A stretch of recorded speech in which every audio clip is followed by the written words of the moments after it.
Thank you, DJ Vulture, for that wonderful intro music. Hi, this is Timothy Chemo Bryan, and you have tuned in to Chemo's Den of Iniquity, where we create more than we consume. So, why did you tune into this program? Was it because of the wonderful logo? Was it because that it starts with a K and why not? Or are you interested in learning how you can create more than you consume? Are you looking for inspiration? Do you think of yourself as an artist? And if you don't think of yourself as an artist, why not? Well, in the next few episodes, we're going to be speaking with full-time artists, we're going to be speaking with part-time artists, and we're going to be speaking with people much like yourself who have often wondered what it is that artists do. Where do they get their inspiration? Where do they get their ideas for doing all the crazy things that they do? What are the struggles? And, could I possibly do this? The answer is yes. You can create art. You can create art in a number of different formats. Take, for instance, what you've already listened to. You've listened to some intro music. Obviously, music is a form of art, and it takes a lot of practice, takes some skills, takes some talent. But why can't you do that? Haven't you learned how to play an instrument? Don't you have any rhythm or anything like that? I say that you probably do, and you don't even know it. How about the logo that you saw that got your eye to go ahead and tune into this podcast? Pretty cool, huh? Well, someone designed that. Someone, took ideas that I had, put it on paper, and knocked it out for me. And boom, there you are, sitting here listening to this podcast. And lastly, this entire podcast is an art experiment. So in these episodes, I want to go ahead and challenge you to think about what you can do in the art world. Does it have to be fantastic? No. Does it have to be in a gallery? No. Do you have to show it to anybody? You don't have to if you don't want to. Definitely, we would like to see it. And you can submit your artwork to us, whatever form it is in, at kdoipodcasting@gmail.com. We definitely want to hear from you. And heck, we might even go ahead and interview you on the air for us. So we want to kind of start the conversation for you. We want to remove the barriers that are preventing you from creating art. Because really, there should be no barriers. You should be able to go ahead and do this as freely as you want. If you, draw stick figures, that's fantastic. Why not? The guy next to you might not be drawing stick figures. The guy next to you may be using oil or acrylic paints. The guy next to you may have 30 tattoos on their arm and be a tattoo artist. You never know. And why shouldn't that be you? Because art brings to us a lot of things. It brings joy, fulfillment, and it gives us a sense of purpose in our world and in our times. And really, don't we all want to have a sense of purpose? Don't we all want to create something? And I would argue, why not create more than we consume? That's going to be our touchstone for these interviews and for this first season. Now, like I said, first season would imply that there will be a second season. And with all these people that I interview on this podcast, there's going to be a series of 7 questions that we'll have them answer, and we'll even score the questions if they got them right or wrong. But in the second season, there'll be one question that we come back to. And how they answer that question is going to determine what we do for them in the second season. And basically, that question is going to challenge them and remove any barriers that they have, whether it be time, money, resources, personnel, what have you. And we're going to come back in that second season and do what we can in this podcast, in this small framework that we have, to go ahead and make those dreams happen. So one thing I'd like to do is to start off by being transparent with everyone and letting you know that, yes, I am an artist. My journey into the art world started a long time ago. It was back in high school, I would say. I started writing poetry thanks to a English class that I took, where we were reading poetry, and a poem that really spoke to me was T.S. Eliot's The Hollow Men. I highly recommend go ahead and look that bad boy up. It will screw with your head like it did with me when I was a ripe old age of 14 years old taking this class. Thank you, Mrs. Baxter, for doing that to me. Anyhow, I was taking a drama class, a beginning acting class, intro to drama, beginning acting class, and something spoke to me with that poem, and I started writing poetry at that age. Now, at the time, I was already playing tuba in orchestra, and I'd strummed around on the guitar and bass guitar a little bit here, a little bit there, nothing fantastic, but I was putting my toe in the water at that point, writing poetry, playing tuba, playing bass guitar, and just enjoying life. A little bit of doodling here and there as well. And that was my art at that time. And then I joined the Air Force and was stationed in Abilene, Texas. Prettiest town I've ever seen. People there, they don't treat you mean in Abilene. And this is way back in 1992.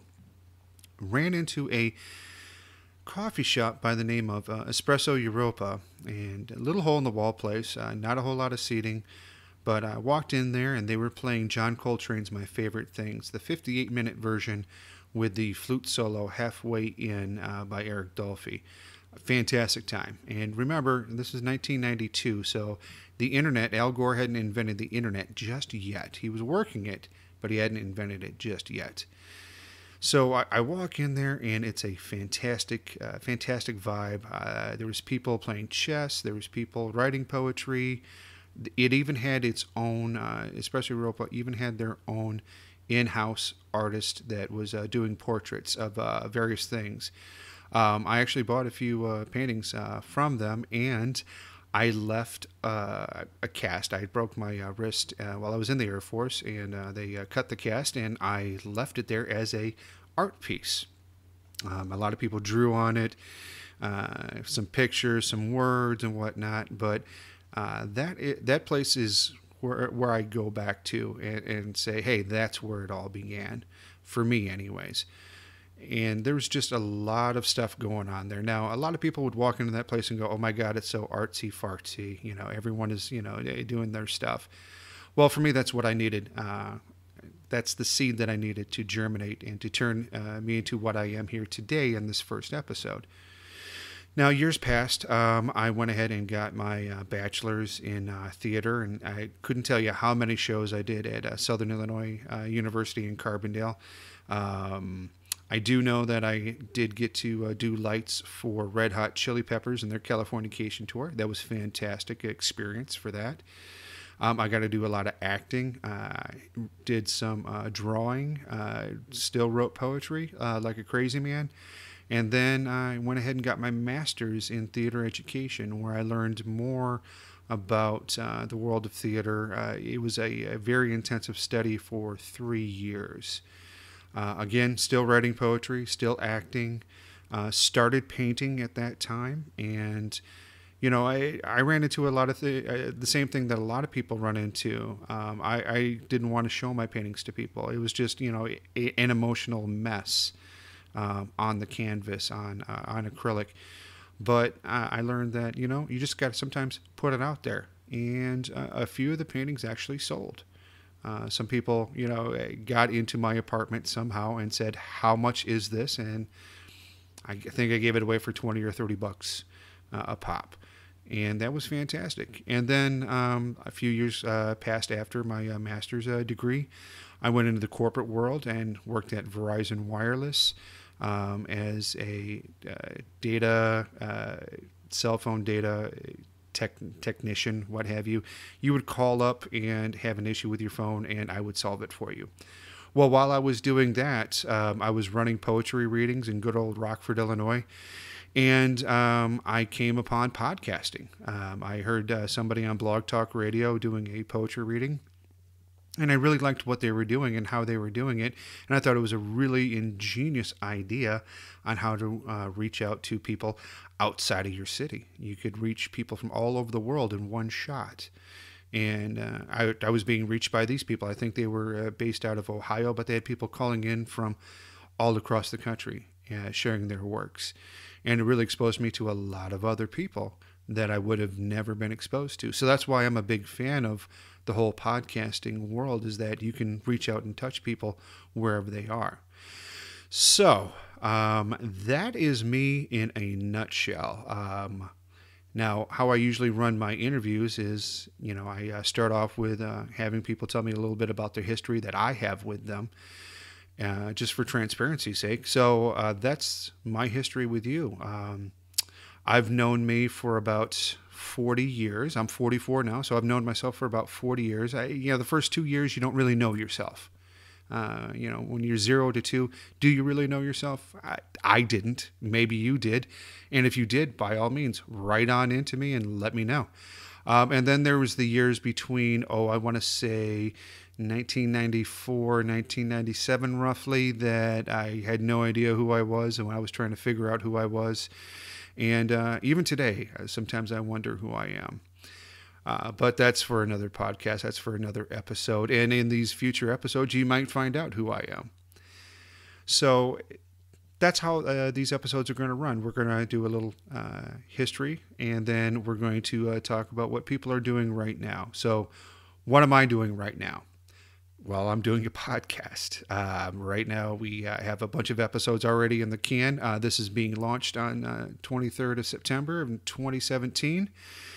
And the other thing that we're doing on the launch is we're doing the Fredericksburg second annual independent book festival, where I'll be there selling my books. Now, how many books do I have out there? Well, I have self-published 5 books, 4 books of poetry, and a children's story. I've worked with other artists who you will hear from in future episodes on their books of poetry.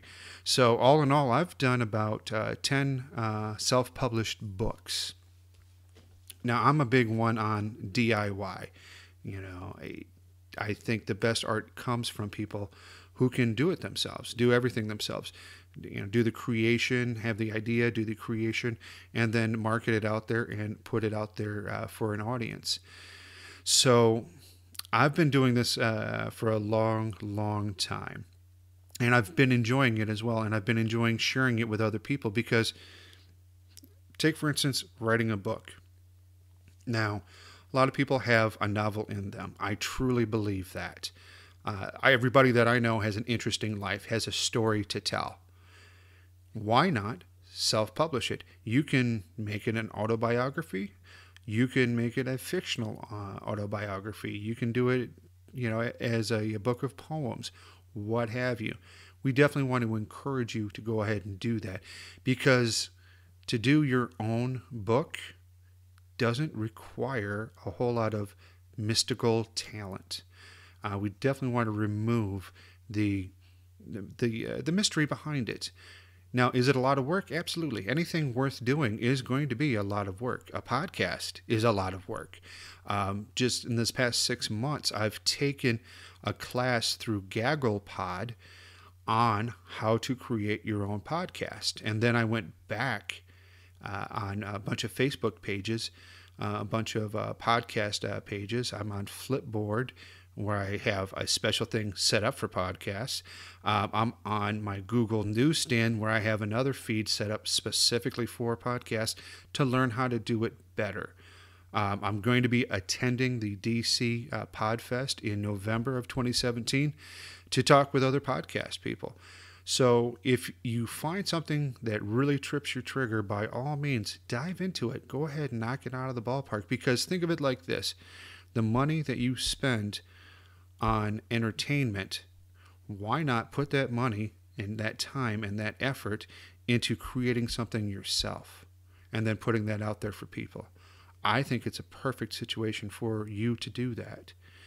I mean, we sit on our posteriors, watch 1,000 channels on TV, and do we really watch all 1,000 channels? Absolutely. There's no way we possibly can. We usually watch about 10 or 15 channels, and that's about it, and we pay $180 a month. We look at our cell phones. You have thousands upon thousands upon thousands of apps. Well, hell, why not design your own app? If you get frustrated at a game, design your own game. That's a form of art, by all means. I want to empower you. I want to encourage you. I want to know that you're out there doing something. And as a matter of fact, I want to see it. I want to be exposed to it because that only makes me a better artist. And I want you to be exposed to it. I want you to appreciate it because that's going to make you a better artist. Now, right now, you may be saying to yourself, but I'm not an artist. I think you are. I think there's a lot of misinformation out there. There's a lot of perceptions that are skewed to make us not want to be artists, to make us say, oh, we can't do this.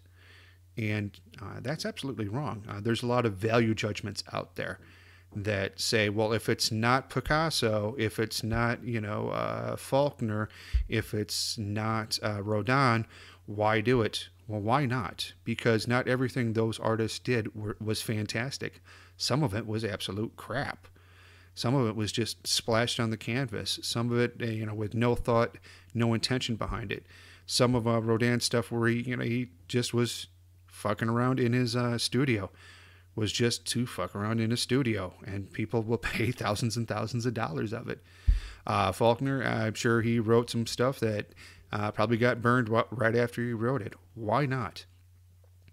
So I want you to have that mystery, have that whatever's stopping you from doing it, I want that removed. I want to help you remove that. I want to show you that, folks that are full-time artists, part-time artists, have their own self-doubt. And not every artist is sitting there, drinking their chai latte with a goatee and is a real prick. Some artists are sitting right in front of you and you don't even know it. So how else are we going to be doing this in these episodes? Well, we have what I like to term as the Satanic 7 questions. Now, these are questions that I wrote up and I'll be giving to the guests that we have on here. And I will be scoring them. Does the score mean anything? Hell no, it doesn't mean anything. It's kind of like slam poetry. The score doesn't matter. It's just that you answer the damn question. Like I said, I wrote them up myself, and I'm going to go ahead and go through 7 of these questions for you. All right. So question number 1 for me is, what do you dislike about the art world? There's a lot of things I dislike about the art world. I dislike the politics. I dislike the fact that some people in the art world don't respect other forms of art. I dislike people trying to portray an artist as something more than human, as something infallible. We're all not perfect. We are all fallible. Even the Pope. And I know I'm going to tick off a lot of Catholics like that, but even the Pope screws up every once in a while. Okay? So that's what I dislike about the art world. A lot of times they talk, well, what I heard in theater a lot was talking about collaboration, that theater is a collaborative art. I found a lot of times that it wasn't a collaborative art. It was one person's vision, and if you didn't get on board with that vision, the hell with you, they popped you out. Or, the lack of, you lend somebody a hand, and then you ask for a hand back. Nothing. Absolutely nothing. Luckily, I've encountered a lot of artists in my time that are more than willing to lend a hand when you need one.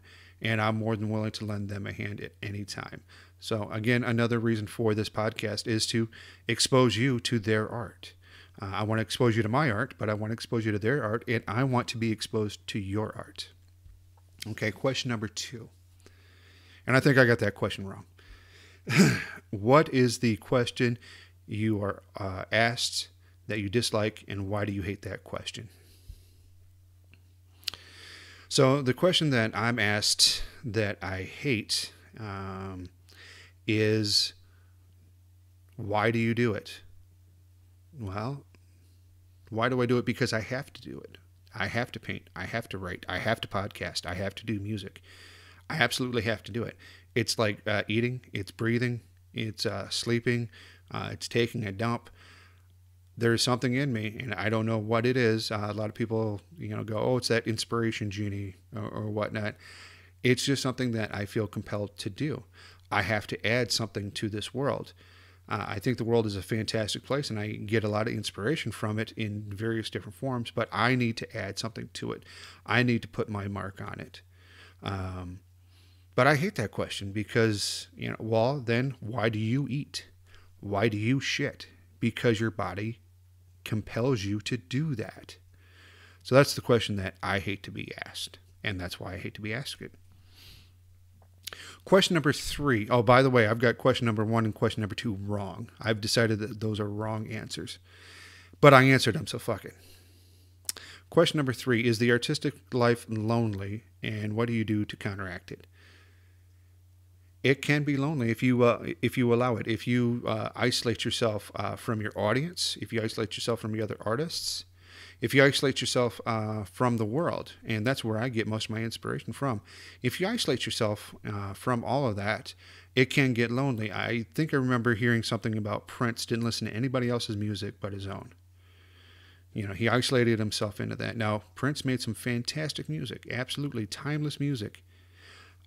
I have my doubts that he didn't listen to anything else. I think that's a myth, and that's another thing that I hate about the art world is all these myths that we have going out about ourselves. But let's take that for instance.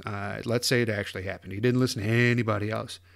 That can be very lonely, when you're isolating yourself like that. If you want to isolate yourself like that. What do I do to counteract it? I go out. I try new things.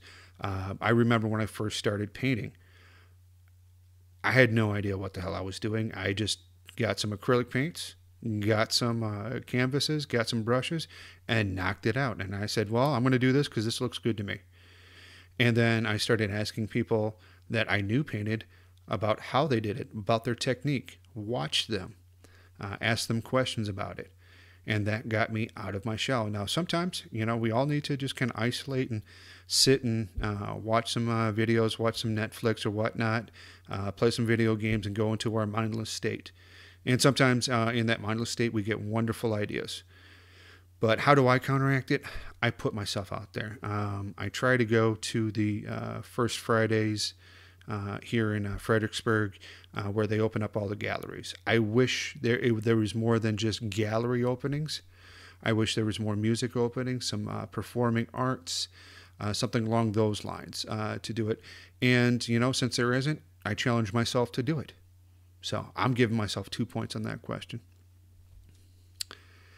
Okay, question number 4. What is the airspeed velocity of an unladen swallow? And if possible, show your work. Well, now most people who know this question are going to ask if it's a European or an African swallow. I say, well, you know what? It's a Canadian swallow. That's what I'm going to go with. And the airspeed velocity of an unladen Canadian swallow is directly proportional to how much poutine versus how much beer over and with the cosine to if a nor'easter has come over New England or not. That will determine the airspeed velocity of an unladen Canadian swallow. Now, if you don't know what poutine is, by all means, go look it up on Google. You can't get good poutine here in Fredericksburg. And if you'd like to send me some poutine, that is a form of art, and I would much appreciate it.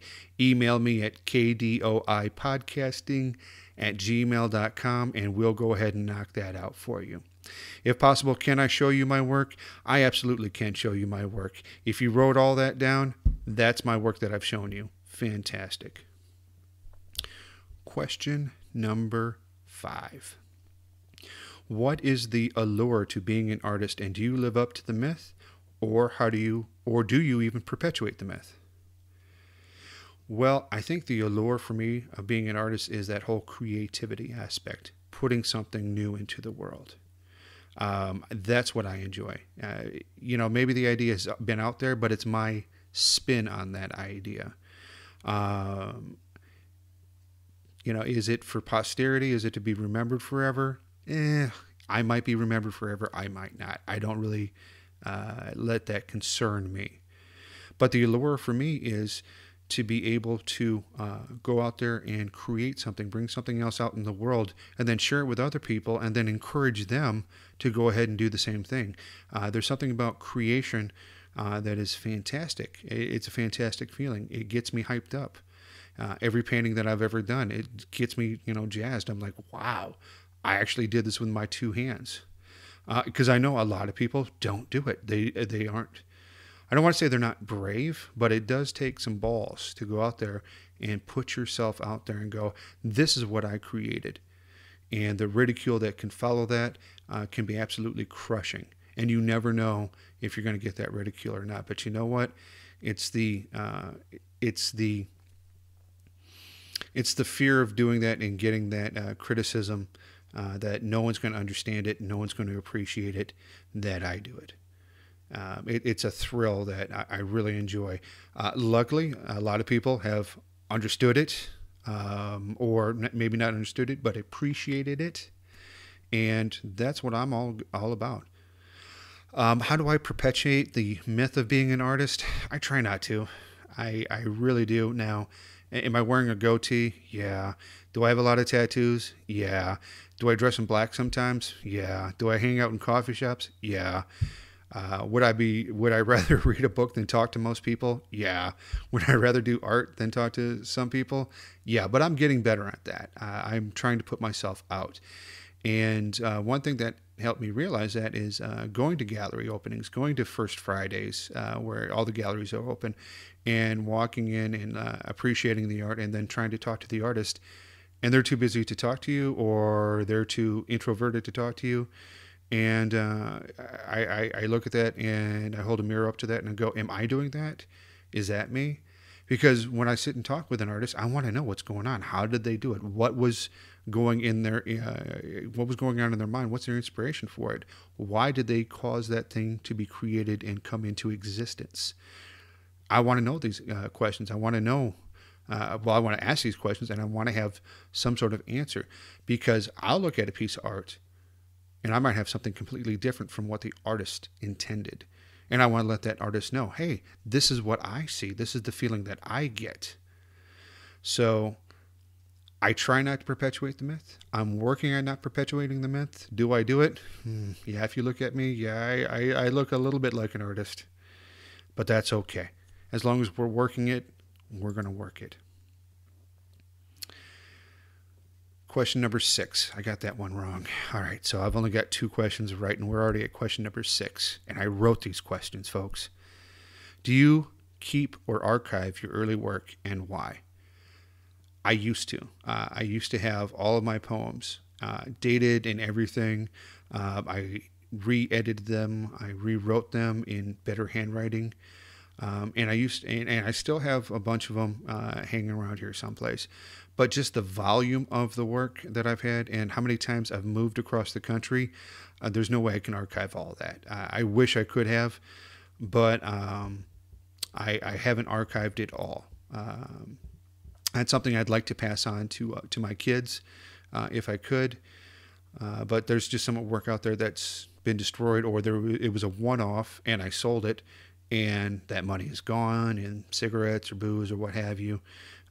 So it's gone. It's in the universe forever and ever. Amen. Why do I keep the old stuff? Because it's good to know where I came from. It's good to remind me of other times, and it gives me a sense of inspiration. So I can instantly go back to when I wrote that poem and think about, okay, what was going on in my life at that time? What was going on in the world at that time? And it transports me back to then. And then I can, living in the present, use that time machine to go back then and see, would I feel about stuff differently, knowing now, knowing what I know now, and going back and transporting myself back to that time frame. And usually I would think of stuff differently. I would react differently. But I don't regret the actions that I did. It's got me to where I'm at today. So I keep and archive my early work as best I can. A lot of it's gone. A lot of it's still here. But I use it as a time machine, folks. I use it as a time machine. Okay. So now, here's the ultimate question. I got that one right. So I'm, so far 3 and 3. I'll probably get this one wrong. If money were no object, and if time were no concern, if resources were unlimited, what project would you attempt? And if all negative factors were eliminated, would you allow this to be the only work you were known by? Well, I'm going to answer the second part of that question first. No. Whatever this project is that I've got complete and utter, resources on, money on, time on, everything, I don't want that to be the only thing that I'm known for. Because I have so much stuff that I'm doing, podcasting, music, painting, writing. I want all of that to be what I'm known by as an artist that can do multiple things, playwriting, lighting design, directing. I want that all out there. But if I did have one project I would love to do, it's a multi-tiered thing. I'd love to build a school of the arts that isn't focused just on writing or dance or anything like that, but has as many disciplines as I can fit into a building. I would make it for high school students and up, and have it be where you could go into the class, you take whatever class you want to take for a nominal fee. I think it's important to charge. I'm very, very strong on you need to charge for your art because you put time, sweat, and materials into this. So you do need to charge for your art. I'm not a big fan of giving it away for free. In the beginning I was. Now that I'm getting older, a little bit more conservative, I think you do need to charge for it, and you do need to charge for teaching somebody this art form. So I'm okay with that. But I would want that school to have a number of outlets to it. I'd want it to have a coffee shop, naturally, because I like coffee. I'd want it to have a performance space for whatever, dance, music, theater, what have you. I'd want it to have a jazz club kind of feel, maybe a little bar, a juice bar or whatnot, just to give a different perspective. Definitely a book store in there with art supplies as well, so that way you can go right to the store there and get whatever supplies that you need for a reasonable cost. Not for a crazy outrageous cost, but a reasonable cost. So basically, I want to start up an art school, and I think a lot of people that I've talked to have wanted to start up an art school, and I think that's a fantastic idea. We want to give what we want to give back to for what we've given or been given, the skills that we've been given. So that's what I would like to do. And then another project I would love to do is I would love to go on the road with Joe Frank and Ken Nordine and do a show with them, just do a spoken word show with them. I don't even have to perform with them. I would just love to go on the road with them and pick their brains for hours upon hours upon hours at end. If you don't know Joe Frank, if you don't know Ken Nordine, by all means, go ahead and look them up. That's the beautiful thing about the internet, and I don't want you to think that I am anti-technology here, where I want you to take, get off your cell phone and pick up a paintbrush, which I think you need to do, but take that paintbrush and paint that cell phone. Done. The internet is a wonderful tool, just like a paintbrush, just like a pencil, just like a guitar string, just like dancer's shoes or chalk or what have you. It's a wonderful tool if we use it correctly.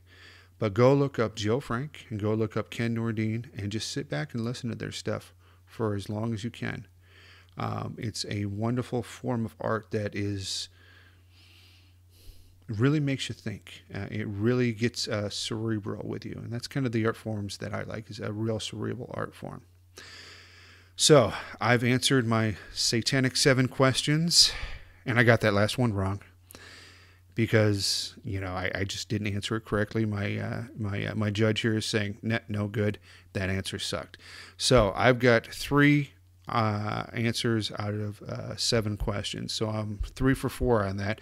I hope that my interviewees can score better than that. The judge that I got here is a pretty hardcore judge, and that's okay. That's why we want that judge here.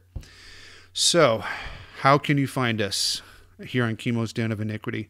Well, whatever system that you're listening to us on, we'll be on iTunes. We're on Stitcher. Obviously, we're on Libsyn, kdypodcasting.libsyn.com. We'll be on Sprecher. We'll be on iHeartRadio in a couple of months. We're looking forward to that. And you're going to be finding me on my WordPress site, chemodenofininiquity.wordpress.com. It's recently gone through a revision because that's what us artists like to do. The best way to get a hold of us is kdoipodcasting@gmail.com.